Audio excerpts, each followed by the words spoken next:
Welcome to another edition of The Last Review. This is your host, Sergey Fenswick, not my real name, and in this episode we're going to delve into the ultimate audience litmus test for the acceptance of truth and trust. The Jimmy Dore Show, a semi-weekly show that tells it like it is, which, unlike for others, is not code for, I just want to be brutal and rude while talking and yelling at you. Jimmy actually tells it like it is.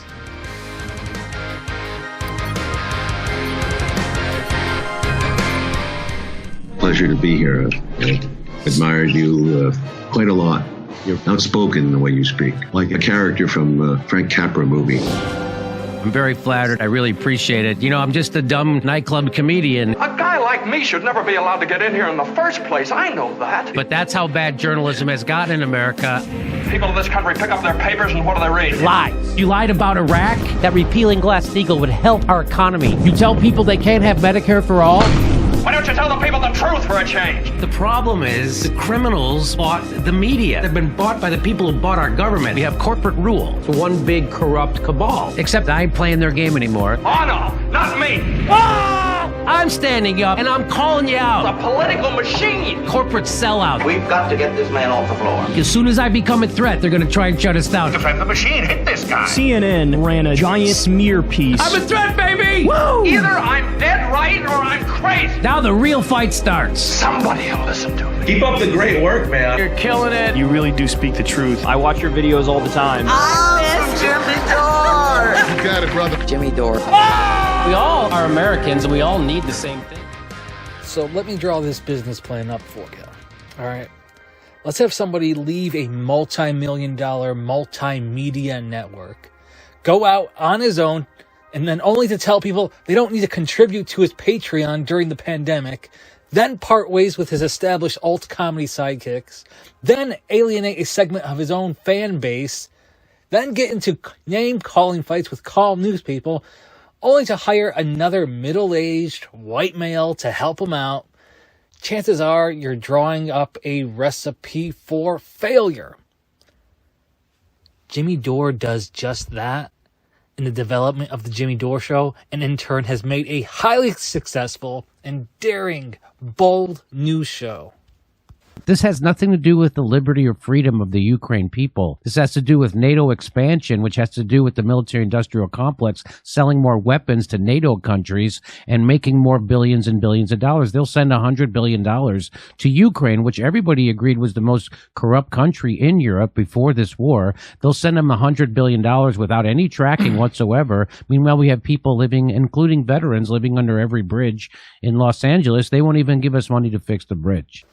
From his days as a stand-up comic to his days as a wingman at the Young Turks Network, Jimmy Dore never shied away from being different, especially if it meant finding something hopeful and honest for the country. Back in 2016, when Hillary Clinton had all but wrapped up her Democratic nomination for president, but Bernie Sanders pledged to keep fighting until the Democratic convention, Jimmy Dore rejoiced. He stood up and cheered that a helpful progressive message would continue to be amplified. And in the 4 years that followed, when Bernie told the public that Clinton and Biden were clearly best for the country, Jimmy stayed loyal to No, he didn't. He called out Bernie. He actually called out Bernie, my good friend Joe Biden, Sanders. And in 2020, when mainstream outlets pulled for Biden and all the YouTube independent outlets pulled for Bernie, it was Jimmy Dore and the new Jimmy Dore Show that put principles over the power of the tribe, and it hasn't looked back.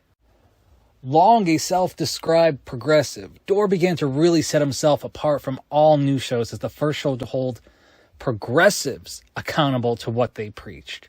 It's one thing to diagnose the country's problems. No one can diagnose an issue like Bernie Sanders, after all.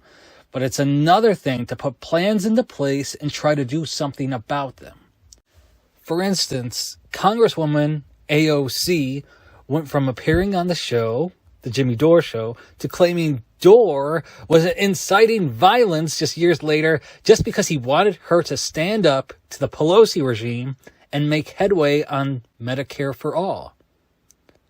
To the surprise of just about everyone, he made a convincing argument that the far left, I'm using air quotes, AOC, wasn't left enough, or at least was no longer being genuine in her actions.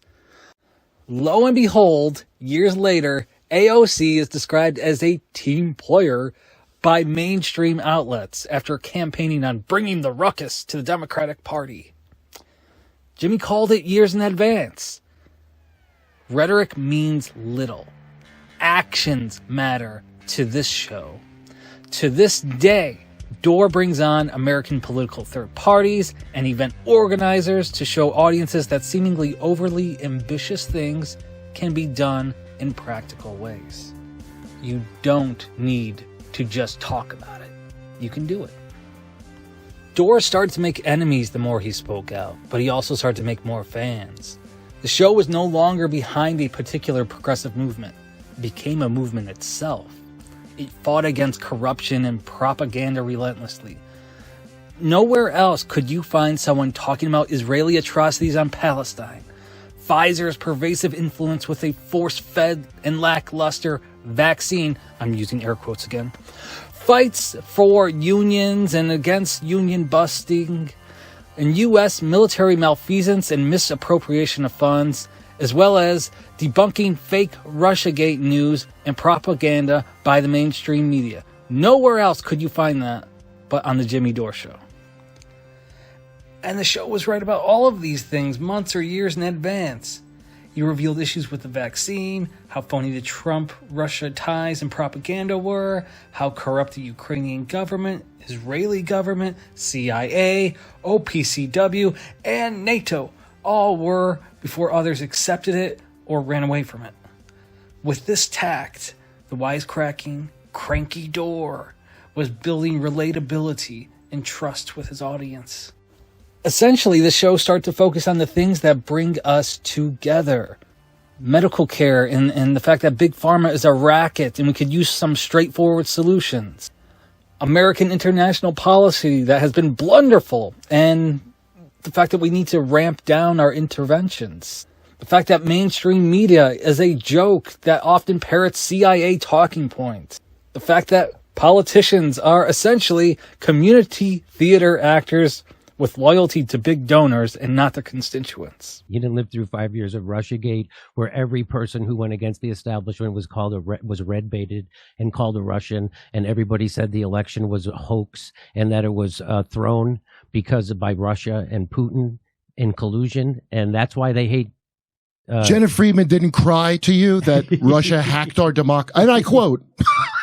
Russia hacked our election. How'd they do that, Jenna? The machines? What do you mean? Well, they did to a degree with Facebook. They did it with Facebook. They did it through Facebook. You think people would have all voted for Hillary if it hadn't been for those dank memes from Russia? So the idea, I don't think everybody would have, but it definitely makes an impact. And furthermore, do you know how much money they spent on the advertising on Facebook? I don't. So they spent $100,000, and they spent $50,000 before the election and $50,000 after. So Donald Trump got $2 billion in free media from. So if you think $50,000 affected, fair enough. So this is the propaganda narrative that the establishment preaches, right? That, oh, Russia infiltrated our election. They just couldn't stand that they lost to a game show host.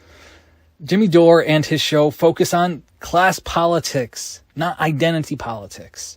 Jimmy and the gang could go after more hot button issues, sure, but it's like starting an argument for the sake of it. Offending people for clicks is a short-term, divisive game at best. Besides, he's already doing enough to offend. This show does a lot that you may find offensive. I'm not saying this is necessarily a bad thing either, but Jimmy yells, rants, cusses on a consistent basis. He immediately calls out friends and former associates when they're wrong or disagree. He's aggressive when he does it too. Jimmy is everyone's wild card uncle who you know is going to say something risque, and you feel like you're walking on a tightrope just listening to him. Compounding this feeling has been the addition of Kurt Metzger as a writer and wingman. He's a talented comic, perhaps known for his work with Amy Schumer. He makes each show feel like you're in a comedy club's green room, hearing the occasional inappropriate story or joke. The audience absolutely must turn off any pretense of offense, all right? While watching the new show with Kurt and Jimmy, you will be offended in the name of comedy. Bernie Sanders, not waiting for the primary, not waiting for any concessions from Joe Biden, announcing already that he's all in. He's riding for Biden in 2024. Here he is speaking. The blackmail they have on me is very strong. I don't even want to risk it. Here he is speaking to CNN. Senator President Biden announced his campaign officially for re-election this week. He would be 86 years old by the end of his second term. You're 1 year older than President Biden. Is his age something that voters should consider? Are you looking at his body language? We got to get Scott Rouse on here sometimes to analyze this. So as she's saying this, look at his mouth. He's doing the Scott Wiener, or was it Scott? Who's the guy Wiener that got caught? Anthony Weiner. Was it where in the paper you see him next day? He goes, he's doing that, and then he's like, "What? Watch why she asks. Watch when he does his face." We just play the opening and look at his face. While he's planning that crap that he's going to have to say, while she's asking that. I think overall, he sounds like Fauci. Like, this is the approach that we are taking in science. And this was the leader of our revolution, supposedly. I never believed in him. No? I know a lot of people did. Jimmy was disappointed. But, I was too, yeah. To even say it's fixed is so dumb when people were like upset about Trump. Yeah. And I was just like, what are you mad? You found a hair in your shit sandwich? And second of all, what I do believe is the Democrats and the president have got to... When he says what I do believe, he didn't believe all the things he just said. Now let me get to the portion of what I actually do believe. After I've done my duty as the biggest cook. Now on to the part where I'm not lying. Now that I've worked the balls, I will take a short 5-minute break. Right before joining Jimmy, Kurt had his own show, and it seemed to be anti-woke, which is a path that has been beaten down to the point of being ineffective. But still, Kurt is more than that. He truly has the ability to blindside you with brilliance. He's open-minded. He's a clever commentator. And I think some of that anti-woke sentiment he has is really just disdain for politically correct BS and cult-like behavior, having himself grown up as a Jehovah's Witness. Together, Jimmy and Kurt, along with Jimmy's charming wife, Steph Zamorano, who moderates live chats, they all blaze through current events 3 times a week with razor-sharp wit. Hardly anyone could have guessed that adding Metzger could make a politically progressive show better. It did, though. It wasn't oil and water. It became well-oiled and a well-rounded machine instead. The show shed its labels, shed a few, but not all, of its heavy lefty guests, and leaned into the wisdom of Jimmy, the cleverness of Kurt, the abject honesty of Steph, and the objectivity of guest reporters, and the way they all dared to take on dangerous topics. It became a powerful combination. Speaking of objective reporters, a review of the show would not be complete without mentioning the frequent contributor and occasional guest host, Aaron Maté. Aaron's coverage of Palestine, Syria, and the embarrassing democratic strategy that was Russiagate has won him awards and a lot of respect. He may very well be at the peak of his powers in his ability to see things from all angles, observe, and report with objectivity. He also knows what he doesn't know. He credits Jimmy for noticing some things earlier than Aaron himself did. He doesn't give hot takes either. And the only hot take I can give in return is Aaron Maté is one of the best reporters around. And he gives needed gravitas to the Jimmy Dore Show. He's an amazing addition to this crew. Ultimately, the show has more than its fair share of comedy and solid reporting. Unlike the god-awful infotainment of primetime cable news, this is clearly news sprinkled in with entertainment. The comedy of the show can be crass, yes. The news of the show can be unsettling, sure, most definitely, in the way it unites instead of divides. And it does have an agenda. It's an anti-establishment one at that. But credit where it's due. The Jimmy Dore Show has called more things right and more things months and years earlier than any news outlet out there. It's a show that tells it like it is. Not in the name of comedy, but in the name of honesty and hearing honest news. Would you be willing to hold back being offended? That's the ultimate litmus test.